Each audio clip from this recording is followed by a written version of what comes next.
Assalamualaikum warahmatullahi wabarakatuh. Kami dari Kelompok Bawaslu akan mempresentasikan terkait policy brief yang akan kita ajukan ke Bawaslu dengan judul Strategi Peningkatan Pengawasan Ruang Digital Menuju Pemilu 2029. Namun tentunya di sini saya tidak sendiri. Saya Nur Maraska Syafira Putri dengan NPM 52316111035 dan juga dari rekan-rekan saya ada Iksan Sidik Nuriza, NPM 52316111036. Dan saya Ferina Aljahra dengan NPM 52316111012. Dan yang terakhir saya Muhammad Raka Ramadan dengan NPM 523111005. Berikut presentasinya. Di sini saya akan memaparkan terkait latar belakang policy brief yang akan kita ajukan ke instansi Bawaslu, di mana perkembangan ruang digital telah meningkatkan arus informasi politik sekaligus memperbesar potensi penyebaran disinformasi yang dapat mengganggu integritas politik di masa yang akan datang. Seperti meningkatnya disinformasi tersebut di ranah politik dan juga di ruang digital, seperti menyebarnya hoaks dan informasi yang menyesatkan semakin mudah menyebar melalui media sosial. Lalu, tingginya aktivitas digital di daerah istimewa Yogyakarta, hal tersebut dapat meningkatkan potensi penyebaran informasi secara cepat, di mana hoaks sangat menyesatkan jika pemilu di masa yang akan datang tetap terjadi. Lalu yang ketiga ada pengawasan cyber masih menjadi keterbatasan, di mana kendala sumber daya manusia, teknologi, kewenangan, dan koordinasi masih menjadi tantangan yang ada. Lalu diperlukannya penguatan pengawasan menuju pemilu 2029 dan juga di masa yang akan datang. Dan juga yang terakhir, penguatan kapasitas dibutuhkan untuk menghadapi ancaman artificial intelligence atau AI, deepfake, dan akun anonim. Mungkin latar belakang tersebut yang dapat saya sampaikan. Untuk selanjutnya akan dilanjutkan oleh rekan-rekan saya. Baik, terima kasih Syafira atas waktunya. Di sini saya akan menjelaskan terkait pembahasan selanjutnya, yakni temuan disinformasi dan hoax pada pemilu di tahun 2024, di mana eskalasi disinformasi dan hoax pada pemilu 2024 tuh melonjak tinggi dari pemilu sebelumnya, di mana Kominfo dalam laporannya mencatat bahwa terdapat 96 isu hoax pemilu 2024 yang tersebar dalam 355 konten digital pada masa pra-pemilu. Sementara itu, Mavindo dalam laporannya mengidentifikasi terdapat 1.292 hoax politik sepanjang 2023. Hal tersebut menegaskan bahwasanya pada tahun politik atau tahun yang terdapat prosesi pemilu selalu diiringi dengan eskalasi disinformasi yang berpotensi untuk mempengaruhi kepercayaan publik baik terhadap penyelenggara maupun pengawas. Baik, di sini ada tabel yang sudah saya sajikan berisi terkait penetrasi internet di daerah istimewa Yogyakarta. Jadi, kabupaten kota yang berada di daerah istimewa Yogyakarta memiliki persentase mayoritas di angka di atas 80%-an, di mana hal tersebut dapat dikatakan sebagai pemerluasan ruang digital secara masif. Di sini, media sosial menjadi arena utama kampanye politik dan juga penyebaran disinformasi pemilu kepada publik, di mana media sosial yang dicatatkan berupa X, Twitter, TikTok, YouTube, Facebook, dan juga WhatsApp. WhatsApp berupa pesan beruntun gitu. Namun, tingkat aktivitas digital tersebut juga diikuti oleh meningkatnya kerentanan terhadap penyebaran disinformasi dan juga hoax di daerah istimewa Yogyakarta itu sendiri, di mana terdapat beberapa kasus yang telah terverifikasi. Ini salah satunya adalah beredarnya potongan video dari TVRI Yogyakarta yang memuat narasi mengenai adanya kode 00 pada 904 data pemilu yang diklaim sebagai upaya pemenangan salah satu calon. Setelah dilakukan pemeriksaan fakta oleh Turnback Hoax, klaim tersebut dinyatakan tidak benar.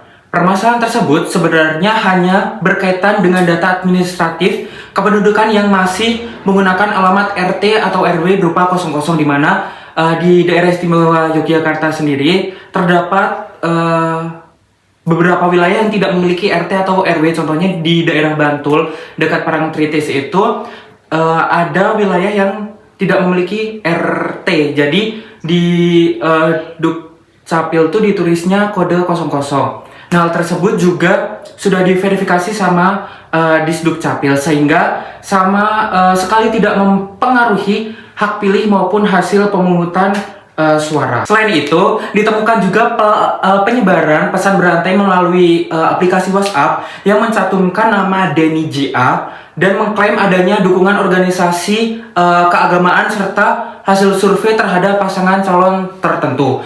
Namun, setelah dilakukan verifikasi oleh Mavindo, seluruh informasi tersebut juga dipastikan merupakan hoax. Kasus-kasus tersebut menunjukkan bahwasanya penyebaran informasi palsu tidak selalu berbentuk berita yang sepenuhnya dibuat-buat. Seringkali, informasi yang benar dipotong, dikemas ulang, lalu diberikan narasi yang menyesatkan, sehingga berpotensi untuk mempengaruhi persepsi publik terhadap proses pemilu. Di sisi lain, kapasitas pengawasan ruang digital masih menghadapi beberapa tantangan, khususnya di Bawaslu Daerah Istimewa Yogyakarta.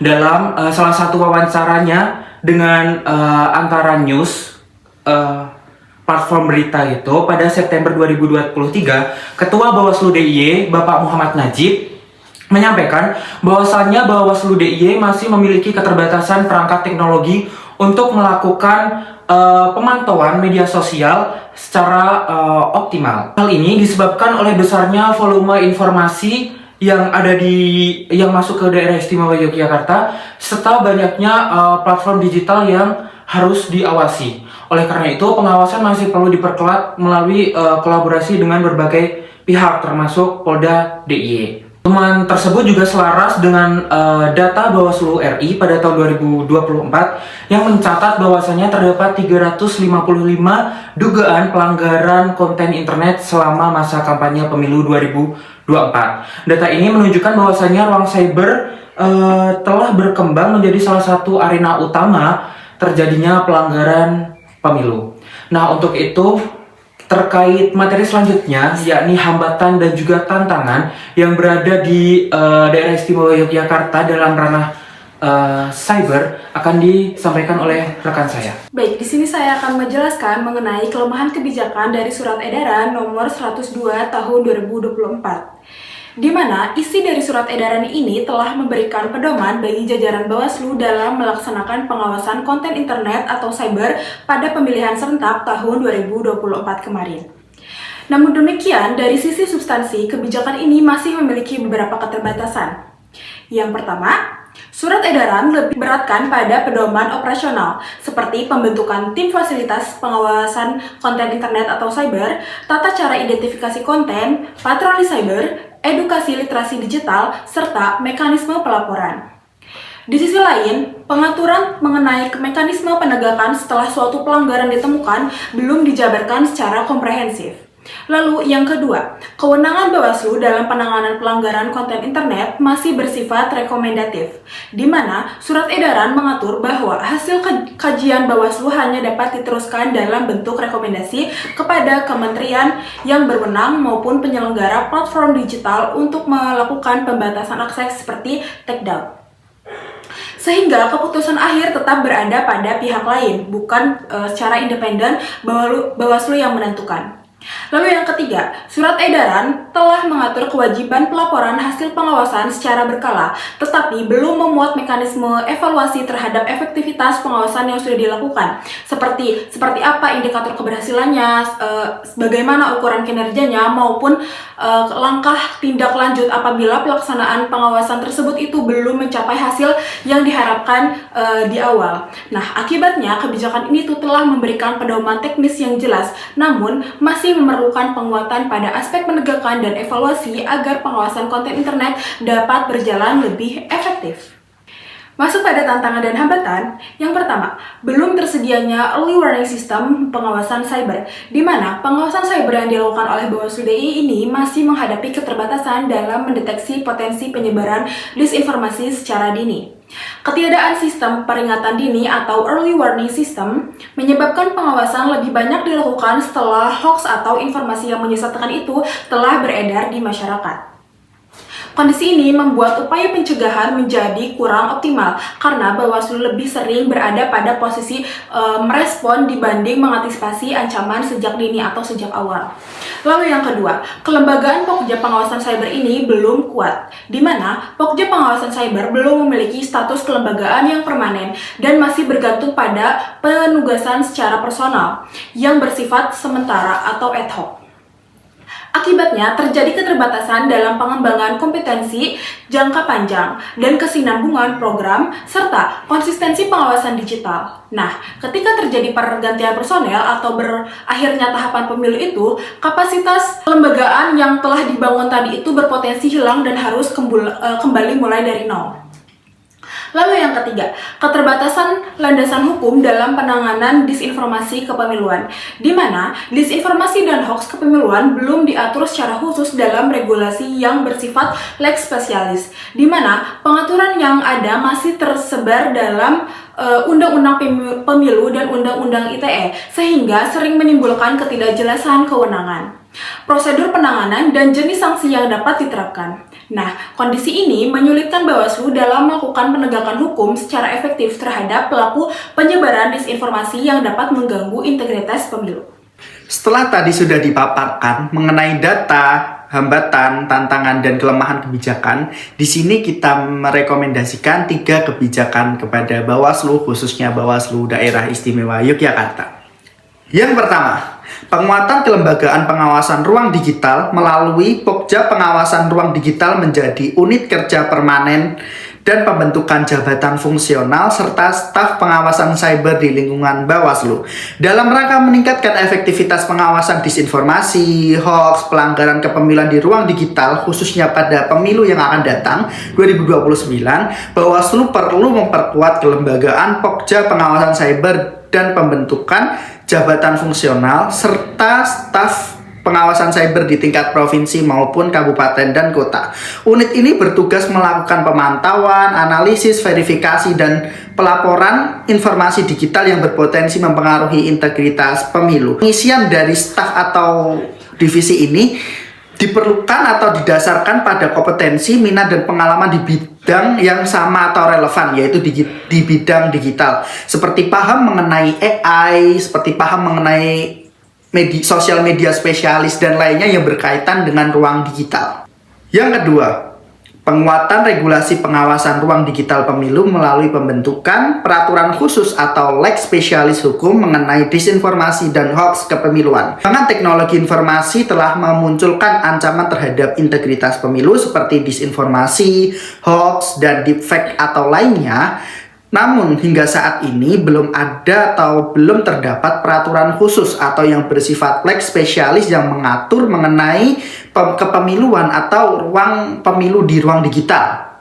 Karena memang pada saat ini kepemiluan di ruang digital masih mengacu pada Undang-Undang Informasi dan Transaksi Elektronik, yaitu UU ITE, yang dimana UU ITE ini masih bersifat leg generalis atau masih secara general hukum mengenai UU ITE. Kondisi tersebut menimbulkan kekosongan norma dan keterbatasan kewenangan dalam pengawasan serta pembentukan hukum di ruang digital, khususnya untuk kepemiluan. Bawaslu RI perlu menginisiasi revisi Undang-Undang Pemilu bersama DPR RI, khususnya Komisi 2, dan pemerintah pusat untuk membentuk peraturan lex spesialis yang memuat definisi, klasifikasi pelanggaran, kewenangan pengawasan, mekanisme penanganan, dan sanksi terhadap disinformasi dan hoax kepemiluan. Apabila masih terdapat ketidakjelasan norma, Bawaslu dapat mendorong pengujian norma atau pengujian revisi undang-undang tersebut ke Mahkamah Konstitusi guna memperkuat kepastian atau payung hukum yang jelas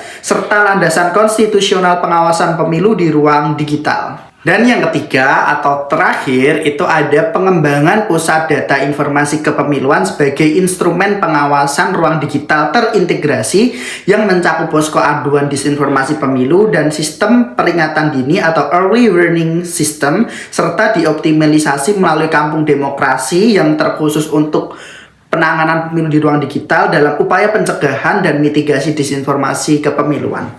Rekomendasi ini diperlukan karena pengawasan cyber di tahun 2024 masih bersifat reaktif dan belum didukung oleh sistem pengelolaan informasi yang terintegrasi. Hasilnya, pengawasan disinformasi dan hoax masih tersebar di berbagai sumber sehingga menyulitkan identifikasi pola penyebaran dan analisis isu yang berpotensi mempengaruhi integritas pemilu atau mengancam demokrasi di Indonesia.